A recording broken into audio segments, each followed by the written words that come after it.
اچھا ہاں چونکہ ہم نے کولڈ وار کا حصہ بنے سٹرکچر زیادہ ہے. ہم نے 4 ملٹری ڈکٹیٹرشپس دیکھی ہیں, ہمارے کئی تجربے ہیں. نہیں, ہم نے سیاست کا وہ جمہوریت کا تماشا بنایا, وہ بھی تو ہم نے بہت زیادہ بنایا تماشا. ورنہ آپ بتائیے اور ڈکٹیٹرشپ کہاں سے آتی ہے؟ ٹھیک ہے. لیکن ایک اور بات آپ بتائیں کہ یہ پیرلل اکانومی میں سے جمہوریت کیسے ممکن ہے؟ ممکن نہیں ہے. تو ہندوستان میں بھی تو پیرلل اکانومی نہیں صاحب, مگر 85% نہیں ہے. کتنے فیصد؟ 15-20% ہوگی. اچھا, وہاں مین ڈرائیو جو ہے وہ ریئل اکانومی. جی وہ ریئل اکانومی. بنگلور ان کا جو ہے. تو پھر آج نکسلائٹس ماؤسٹ کیوں ہیں؟ 640 ضلعوں میں سے 240 میں ماؤسٹ ہیں. بالکل صحیح کہہ رہے ہیں. ماؤسٹ جو ہے اور نکسلائٹس جو ہیں وہ حصہ ہے ہندوستان کا جو سب سے پسماندہ اور محرومیت کا اور مظلومیت کا شکار جو زیادہ انڈیجنس میں. جی, اور ہندوستان میں پاکستان سے غریبوں میں زیادہ غربت ہے. ہم ابھی تک ٹرانزیشن میں ہیں. اچھا, پاکستان ابھی تک ہم 47 میں پھر آپ پاکستان کو ایک ڈائنامک سوسائٹی کہہ رہے ہیں اس ریجن کی. جی بالکل, جہاں سینٹرل ایشیا ہے, ساؤتھ ایشیا ہے, میں واقعی سمجھتا ہوں. تو یہ تو مجھے یقین ہے کہ پاکستان کا مستقبل بہت روشن ہے یہاں کے لوگوں کا. اتنے ہم بگڑے ہوئے ہیں کہ ہمارا صحیح سدھرنا آسان ہے. اچھا, ہاں, چونکہ ہم نے سفر کیا. بہت. اچھا, یہ آپ بڑا انٹرسٹنگ بات کریں. تو اس ساری آپ نے جو پولیٹیکل فلسفی اور گلوبل ایک نئی بتایا کہ نیا فلسفہ ہے جس میں جینیٹک انجینئرنگ ہے, ایڈوانسمنٹ آف کمیونیکیشن ہے, اس میں یہ جو ساری جنگیں ہو رہی ہیں اس دنیا کے اس ریجن میں خصوصاً, جس میں ککیشین ریجن ہے, سینٹرل ایشیا ہے, مڈل ایسٹ ہے, یہ ساری جنگوں کا ایک کچھ لوگ کہتے ہیں کہ پاکستان کو بیٹل فیلڈ بنانے کی بھی پلاننگز ہیں ان وار انڈسٹری کی. نہیں, دیکھیے کولڈ وار ختم ہو چکی ہے. کولڈ وار کے کچھ حقیقتیں جو کولڈ وار کے ختم ہونے کے نتیجے اب تو انویزیبل وار ہے نا. ہاں, وہ نہیں, وہ آپ نوٹ کر لیں 2-3 باتیں جو کولڈ وار کے ختم 1990 میں, اس کے بعد میرے خیال میں ممکن نہیں رہی ہیں وہ باتیں, وہ رول آؤٹ کریں آپ. اچھا, نمبر 1, نیوکلیئر وار نہیں ہو سکتی. نہیں ہو سکتی.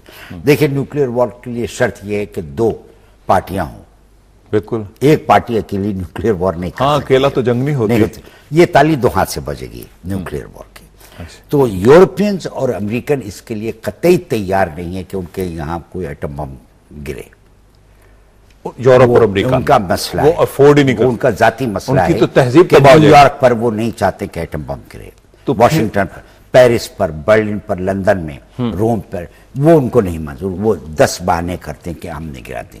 برعکس اس کے چین ہوا, یہ روس ہوا, یہ بخوبی ایٹم بم لینے کے لیے تیار ہے. اپنے حصے کہتے ہیں 10-20 ایٹم بم ہم آئیں, جنگ کریں, ایٹم بم ہمارے پاس جگہ ہے. ہاں, اگر لوگ مرتے ہیں تو. ہاں, اب انڈیا پاکستان لے لیں آپ, تو انڈیا کا زیادہ پرابلم ہے. وہ نیوکلیئر ویپنز کے لیے تیار ہے. مجھے یقین ہے کہ پاکستان میں اگر کبھی ہندوستان سے کی طرف سے کوئی ایک اگریشن ہو, یا ہمارے وہ جنرلز یہ سمجھیں کہ اب ہمارے لیے کوئی رستہ نہیں, وہ بے شک نیوکلیئر ویپنز استعمال کریں گے.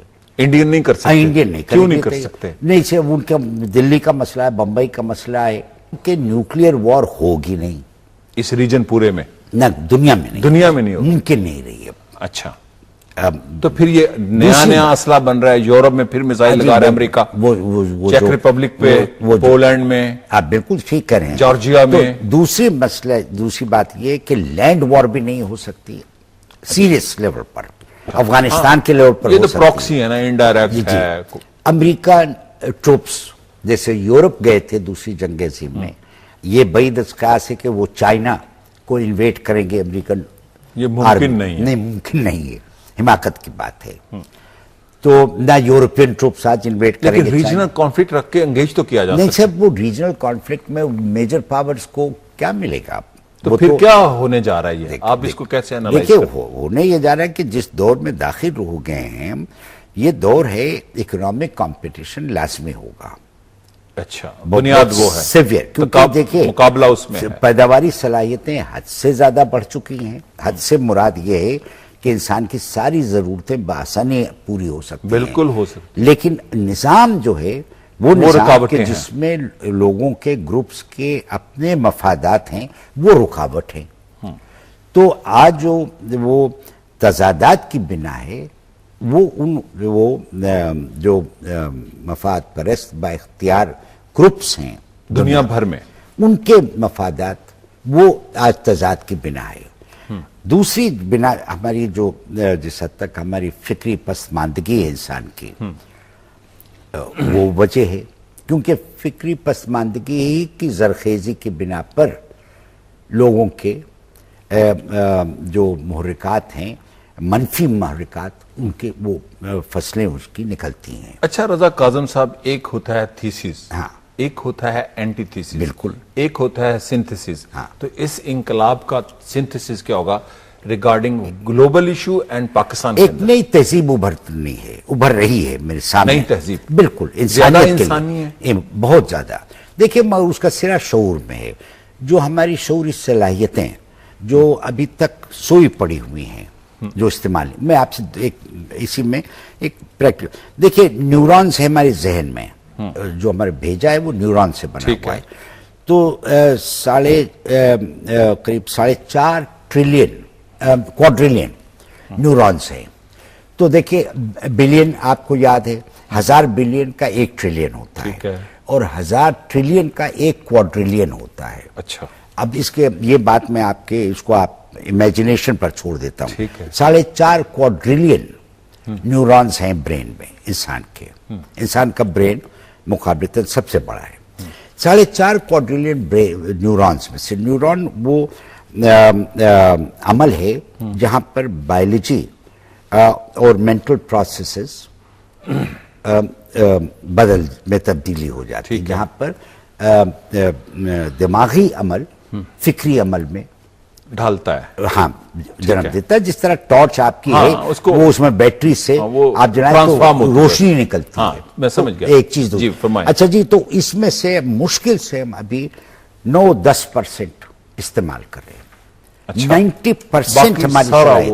تو یہ مراد ہے میری کہ فکری صلاحیتیں جو ابھی سوئی پڑی ہوئی. اچھا ایک بات ہے، ان کو سیاست اور فکر میتھمیٹکس تو نہیں ہوتا، لیکن آپ تو سائنس اور فلسفے کو جوڑتے ہیں.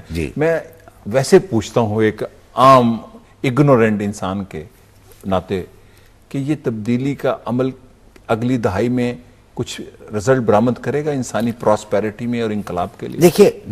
دیکھیں یہ ایک سفر کے تھرو ہوگا، ایک آپ کو جرنی کے تھرو جانا پڑے گا. وہ کہیں رونما نہیں نکلے گی. اچھا، یہ ایک آپ کو ایک عملی سفر سے انسان کو گزرنا پڑے گا.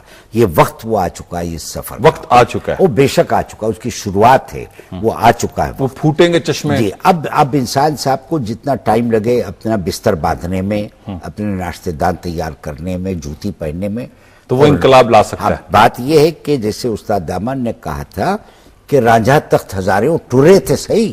واہ واہ جی واہ واہ واہ. تو اتنی سی بات ہے.